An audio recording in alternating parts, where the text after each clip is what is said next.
ఈరోజు మనం స్వాతంత్రపు హక్కు గురించి తెలుసుకుందాం. స్వాతంత్రపు హక్కు. స్వాతంత్రపు హక్కు గురించి ఆర్టికల్ 19 నుంచి ఆర్టికల్ 22 వరకు ఉన్న నిబంధనలు స్వాతంత్రపు హక్కు గురించి తెలియజేస్తున్నాయి. ఆర్టికల్ 19 నుంచి 22 వరకు ఉన్న నిబంధనలు స్వాతంత్రపు హక్కు గురించి తెలియజేస్తున్నాయి. ఈ స్వాతంత్రపు హక్కులో అనేక అంశాలు ఉన్నాయండి. దీంట్లో ఒక్కొక్క నిబంధన గురించి మనం కూలంకుషంగా తెలుసుకుందాం. ఆర్టికల్ 19లో మనకి 6 రకాల స్వాతంత్రాల గురించి చర్చించడం జరిగింది. ఆర్టికల్ 19లో 6 రకాల స్వాతంత్రాల గురించి చర్చించడం జరిగింది. 1950లో భారత రాజ్యాంగం అమల్లోకి వచ్చినప్పుడు, అంటే మౌలిక భారత రాజ్యాంగంలో భారత పౌరులకు 7 రకాల స్వాతంత్రాలు ఉండేవి. కానీ 1978లో 44వ రాజ్యాంగ సవరణ ద్వారా ఆస్తి హక్కును ప్రాథమిక హక్కుల జాబితా నుంచి తొలగించినప్పుడే ఆర్టికల్ 19లో ఉన్నటువంటి ఆస్తి స్వాతంత్రాన్ని కూడా ప్రాథమిక హక్కుల జాబితా నుంచి తొలగించడంతో, అంటే ఆర్టికల్ 19 నుంచి ఆస్తి స్వాతంత్రాన్ని తొలగించడం వలన ప్రస్తుతం భారత పౌరులకు 6 రకాల స్వాతంత్రాలు మాత్రమే అందుబాటులో ఉన్నాయి. అవేంటో ఒకసారి తెలుసుకుందాం. దాంట్లో ఒకటి వాక్ భావ ప్రకటన స్వాతంత్రం.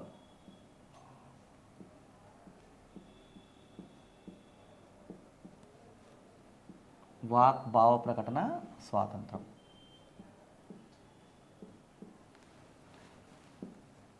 రెండవది సమావేశాల ఏర్పాటు స్వాతంత్రం. సమావేశాల ఏర్పాటు స్వాతంత్రం. మూడవది సంఘాల ఏర్పాటు స్వాతంత్రం. సంఘాల ఏర్పాటు స్వాతంత్రం. నాలుగో అంశం సంచార స్వేచ్ఛ. సంచార స్వేచ్ఛ అంటే ఫ్రీడమ్ ఆఫ్ మూమెంట్, సంచార స్వేచ్ఛ. నెక్స్ట్ సంచార స్వేచ్ఛ తర్వాత శాశ్వత నివాస ఏర్పాటు. శాశ్వత నివాస ఏర్పాటు. నెక్స్ట్ ఈ 5వ స్వాతంత్రం తర్వాత 6వ స్వాతంత్రం ఏంటి అంటే వృత్తి స్వాతంత్రం. ఫ్రీడమ్ ఆఫ్ ప్రొఫెషన్, వృత్తి స్వాతంత్రం.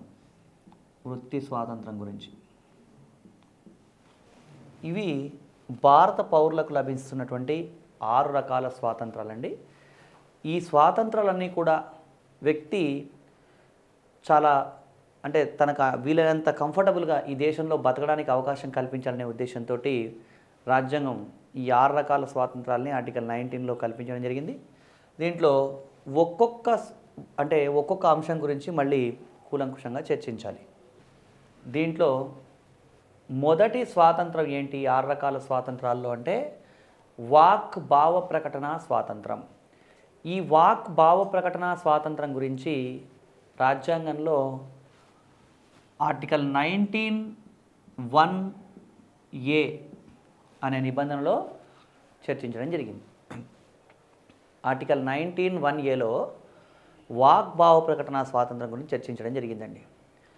వాగ్భావ ప్రకటన స్వాతంత్రం అంటే ఏంటి అసలు అంటే ఒక వ్యక్తి తన భావాల్ని ఏ రూపంలోనైనా వ్యక్తం చేయడానికి రాజ్యాంగం మనకు అవకాశం కల్పించిందండి. అంటే మనందరం కూడా మన భావజాలాన్ని, అంటే మనం ఏదైతే ఫీల్ అవుతామో ఆ సమాచారాన్ని మాటల ద్వారా కానివ్వండి, లేదా ముద్రణ ద్వారా కానివ్వండి, లేదా ప్రింటింగ్ ద్వారా, లేదా ఇంకేదైనా ఇతర రూపంలో కానివ్వండి, లేదా హావభావ విన్యాసాల వల్ల కావచ్చు, లేదా శరీర కదలికల ద్వారా కావచ్చు, ఎలాగైనా సరే మన భావాన్ని కమ్యూనికేట్ చేయడానికి, అంటే మన భావజాలాన్ని ఇతర వ్యక్తులకు తెలియజేయడానికి మనకు రాజ్యాంగం అవకాశం కల్పించింది.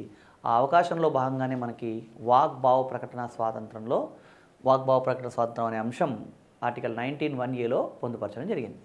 ఈ వాగ్భావ ప్రకటన స్వాతంత్రంలో వ్యక్తి తాను అనుకున్న విషయాన్ని ఎలాగైనా సరే కమ్యూనికేట్ చేయొచ్చు. బొమ్మలు, చిత్రాలు, తర్వాత ముద్రణ, ఈ అంశాలు మాత్రమే కాకుండా మరేదైనా ఇతర రూపంలోనైనా సరే ఒక వ్యక్తి తన భావజాలాన్ని వ్యక్తం చేయాలంటే వ్యక్తం చేయొచ్చు.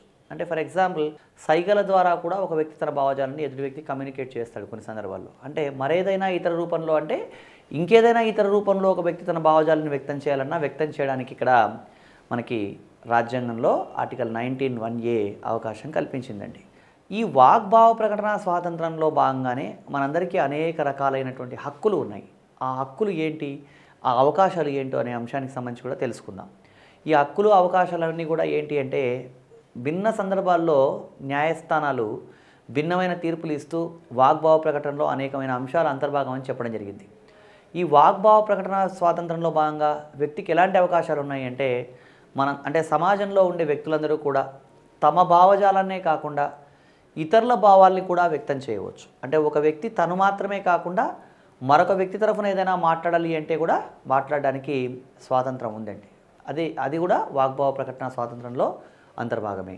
అదేవిధంగా వాగ్భావ ప్రకటన స్వాతంత్రంలో భాగంగా వ్యక్తి టెలిఫోన్ ట్యాపింగ్ను వ్యతిరేకించే స్వేచ్ఛను కలిగి ఉన్నాడు. అంటే ఒక వ్యక్తి పర్సనల్ ఫోన్ని ఎవరు ట్యాప్ చేయడానికి వీల్లేదు. అంటే ఏదైనా ఒకవేళ ఒక వ్యక్తి సంఘ విద్రోహ శక్తి అని భావించినప్పుడు అలాంటి సందర్భాల్లో అది వేరు విషయం. కానీ సాధారణ పరిస్థితుల్లో ఒక వ్యక్తి టెలిఫోన్ని ట్యాప్ చేయడానికి ఎవరికి అధికారం లేదు.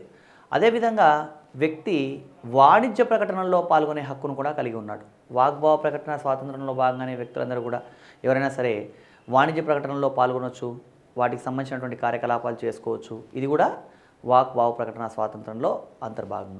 వాగ్భావ ప్రకటన స్వాతంత్రంలో భాగంగా ఒక వ్యక్తి నిశ్శబ్దంగా ఉండడం కూడా దీంట్లో చెప్పడం జరిగిందండి. అంటే నిశ్శబ్దంగా ఉండడం కూడా వాగ్భావ ప్రకటన స్వాతంత్రంలో అంతర్భాగమే.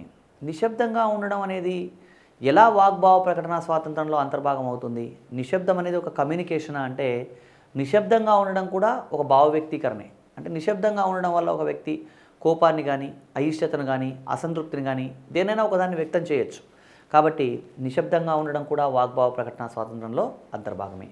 అదేవిధంగా ఈ వాగ్భావ ప్రకటన స్వాతంత్రంలో అంతర్భాగంగానే మనకి ప్రభుత్వ కార్యకలాపాలని గురించి తెలుసుకునే స్వేచ్ఛ కూడా ఉంది.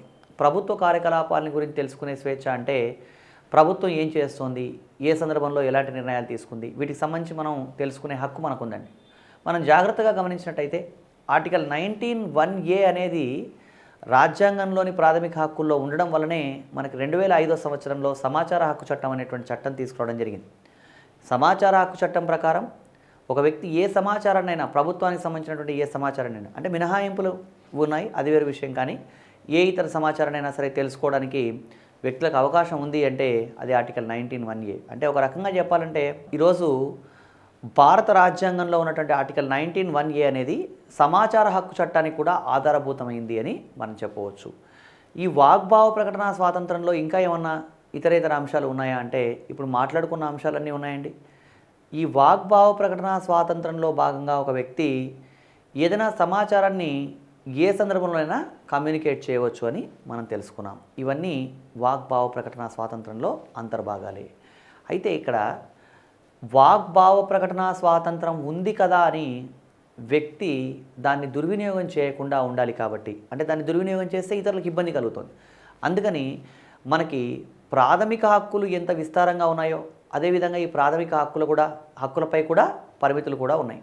ఈ వాగ్భావ ప్రకటన స్వాతంత్రం మీద కూడా అనేక పరిమితులు ఉన్నాయండి. ఆ పరిమితులు ఏంటి అంటే వ్యక్తులు తాము మాట్లాడేటప్పుడు లేదా తమ ఈ వాగ్భావ ప్రకటన స్వాతంత్రాన్ని వినియోగించుకునే సందర్భంలో దేశ సార్వభౌమాధికారానికి కానీ దేశ సమైక్యతా సమగ్రతకు కానీ భంగం కలిగించకూడదు. అదేవిధంగా ఇతర వ్యక్తుల పరువు మర్యాదలకు దెబ్బతీసే విధంగా వ్యక్తి వాగ్భావ ప్రకటన స్వాతంత్రం ఉండకూడదు. ఒకవేళ ప్రభుత్వం చేసినటువంటి ఏదైనా ఒక చట్టం వల్ల వ్యక్తి వాగ్భావ ప్రకటన స్వాతంత్రానికి ఇబ్బంది కలుగుతోంది అని అనుకున్నప్పుడు అప్పుడు మనం న్యాయస్థానాన్ని కూడా ఆశ్రయించవచ్చు.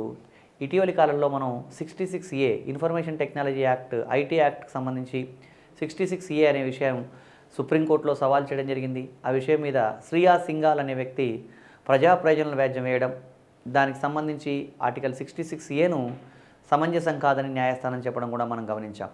ఎందుకు అంటే వాగ్భావ ప్రకటన స్వాతంత్రం ఉంది కాబట్టి.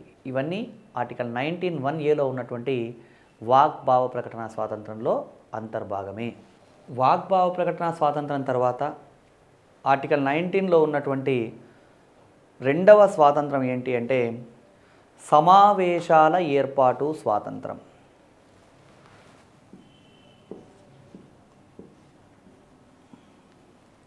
సమావేశాల ఏర్పాటు స్వాతంత్రం.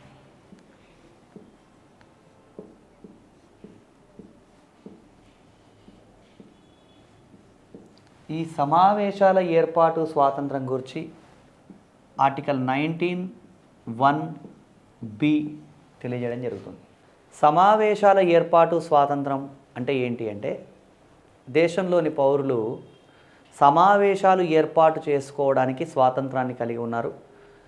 పౌరులందరూ కూడా ఎవరైనా సరే బహిరంగ ప్రదేశాల్లో సమావేశాలు ఏర్పాటు చేసుకునే అవకాశాన్ని కలిగి ఉన్నారండి. ఈ సమావేశాల ఏర్పాటు స్వాతంత్రంలో భాగంగా వ్యక్తి సమావేశాలు ఏర్పాటు చేసుకోవచ్చు. అయితే సమావేశాలు ఏర్పాటు చేసుకునే సందర్భంలో ఆయుధాలు ధరించి సమావేశాలకు హాజరు కాకూడదు. సిక్కు మతానికి సంబంధించిన వాళ్ళకు మాత్రం మినహాయింపు ఉంటుంది. వాళ్ళు ఒక కృపాన్ చిన్న కత్తిని ధరించి సమావేశాలకు హాజరు కావచ్చు. ఎందుకంటే అది వాళ్ళ మతాచారంలో భాగం కాబట్టి అది మినహాయింపు. భారత పౌరులకు మిగతా వాళ్ళందరికీ కూడా సమావేశాల ఏర్పాటు స్వాతంత్రంలో భాగంగా హక్కు కల్పించబడ్డప్పటికీ వ్యక్తులు ఆయుధాలు ధరించి సమావేశాలకు హాజరు కాకూడదు. ఈ సమావేశాల ఏర్పాటు స్వాతంత్రంలో అంతర్భాగంగానే ఇంకా కొన్ని విషయాలు చెప్పడం జరిగింది. అసలు సమావేశం అంటే ఏంటి? ఒక మీటింగ్ కండక్ట్ చేయడం మాత్రమేనా అంటే సమావేశం అంటే మీటింగ్ కండక్ట్ చేయడం అని మాత్రమే కాదండి. వ్యక్తులు ర్యాలీలు చేయడం కావచ్చు, అదేవిధంగా ఊరేగింపులు చేయడం కావచ్చు, లేదా ఏమైనా ప్రదర్శనలు చేయడం కావచ్చు. ఇవన్నీ కూడా సమావేశాల ఏర్పాటు స్వాతంత్రంలో అంతర్భాగమే. ఈ సమావేశాలు అనేవి బహిరంగ ప్రదేశాల్లో మాత్రమే జరగాలి. అంటే సమావేశాలు ఎప్పుడు బహిరంగ ప్రదేశాల్లో మాత్రమే సమావేశాలు ఏర్పాటు చేసుకోవాలి. రహస్య ప్రదేశాల్లో సమావేశాలు ఏర్పాటు చేయకూడదు. అయితే ఈ సమావేశాల ఏర్పాటు స్వాతంత్రం అనేది పౌరులకు లభించిన తర్వాత మరి కొన్ని సందర్భాల్లో మనం మీడియాల్లో, పత్రికల్లో రకరకాలైనటువంటి విషయాలు చదువుతూ ఉంటాం. ఏదో ఒక పొలిటికల్ పార్టీ మేము పలానా సమావేశానికి పిలుపునిచ్చాం అని చెప్పడం, అదే సందర్భంలో పోలీసులు ఇది శాంతి భద్రత విఘాతం కలిగిస్తోంది కాబట్టి వాళ్ళు పర్మిషన్ తీసుకోలేదు కాబట్టి ఈ సమావేశానికి మేము పర్మిషన్ ఇవ్వలేదు అని చెప్పడం, రెండు మనం చదువుతూ ఉంటాం. ఇక్కడ విషయం ఏంటి అంటే ఒక రాజకీయ పార్టీ ఒక సమావేశానికి పిలుపునిచ్చింది అంటే అర్థం ఏంటి అంటే ఆర్టికల్ 19(1)(b)లో సమావేశాల ఏర్పాటు స్వాతంత్రం ఉంది కాబట్టి రాజ్యాంగబద్ధంగా మేము సమావేశాలు ఏర్పాటు చేసుకుంటాం అన్నది ఆ పార్టీ భావన అయి ఉంటుంది. మరి పోలీసులు లేదా ఇంకా ప్రభుత్వం కొన్ని సందర్భాల్లో ఈ సమావేశానికి పర్మిషన్ లేదు అని ఎందుకంటుంది, లేదా ఈ సమావేశాలు జరగాల్సిన అవసరం లేదని, ఈ సమావేశాన్ని అడ్డుకోవాలని ఎందుకు ప్రయత్నిస్తుంది అంటే మన ప్రాథమిక హక్కులు అపరిమితమైనవి కావండి. ప్రాథమిక హక్కుల మీద హేతుబద్ధమైన పరిమితులు విధించవచ్చు. అదేవిధంగా సమావేశాల ఏర్పాటు స్వాతంత్రం మీద కూడా కొన్ని పరిమితులు ఉన్నాయి. ఆ పరిమితులు ఏంటి అంటే సమావేశాలు అనేవి ట్రాఫిక్ ఆంక్షల్ని అంటే ట్రాఫిక్ని ఇబ్బంది పెట్టే విధంగా సమావేశాలు ఏర్పాటు చేసుకోకూడదు. అంటే సిఆర్పిసి, ఐపీసీలో ఉన్నటువంటి సెక్షన్స్ ఏం చెప్తున్నాయంటే సమావేశాల ఏర్పాటు స్వాతంత్రం మీద అవసరమైన మేరకు రాజ్యం హేతుబద్ధమైన పరిమితులు విధించడానికి అవకాశం ఉంది అని చెప్తున్నాయి. అంటే పోలీసు వర్గాలు మేము పర్మిషన్ ఇవ్వట్లేదు అని కానీ, ప్రభుత్వం పర్మిషన్ ఇవ్వట్లేదు కానీ అనింది అంటే అర్థం ఏంటి అంటే సమావేశాల ఏర్పాటు స్వాతంత్రం మీద పౌరులకు కొన్ని పరిమితులు కూడా ఉన్నాయి కాబట్టి ఆ పరిమితులను మేము వాడుతున్నామని ప్రభుత్వం చెప్తుంది. ఒక ప్రాథమిక హక్కును మేము వినియోగించుకుంటున్నామని చెప్పేసి ప్రజలు చెప్తున్నారు. ఈ రెండింటి మధ్య సంఘర్షణ ఏర్పడ్డప్పుడే వివాదాస్పదమైనటువంటి అంశాలు వస్తాయండి. సో కాబట్టి సమావేశాల ఏర్పాటు స్వాతంత్రం అనేది పౌరులకు ఉంది అని మనం గమనించాలి. సమావేశాల ఏర్పాటు స్వాతంత్రంలో భాగంగానే ఏమేమి అంతర్భాగంగా ఉన్నాయి అంటే ఊరేగింపులు, అదేవిధంగా ర్యాలీలు, ప్రదర్శనలు కూడా వ్యక్తులు చేసుకోవచ్చు. అంటే మనకి స్వాతంత్రం ఉంది, దీని మీద కొన్ని పరిమితులు కూడా ఉన్నాయి అని